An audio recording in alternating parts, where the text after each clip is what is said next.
कंबाईनची पूर्वपरीक्षा तुम्ही क्रॅक केली आणि मुख्य परीक्षेसाठी पात्र ठरलात, त्यासाठी तुमच्या सर्वांचं मनपूर्वक अभिनंदन. मित्रांनो, मुख्य परीक्षेला आता आपण पात्र ठरलो आहोत, तर ही संधी आपल्याला सोडायची नाहीये, सुट्टीच द्यायची नाहीये. पॉलिटी या विषयाच्या दृष्टिकोनातून काही महत्त्वपूर्ण टिप्स तुम्हाला या शॉर्ट व्हिडिओच्या माध्यमातून देतो.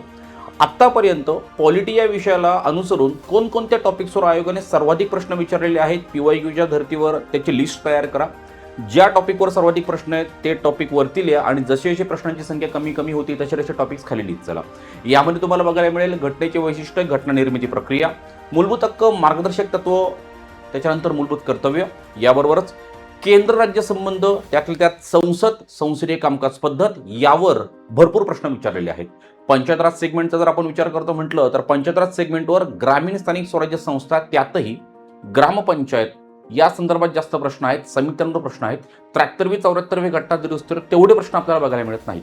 सो मित्रांनो, ज्या पद्धतीने आयोग टॉपिक फोकस करतोय त्याच पद्धतीने आपण या उर्वरित दिवसांमध्ये टॉपिक फोकस करावं, यासाठी हा व्हिडिओ.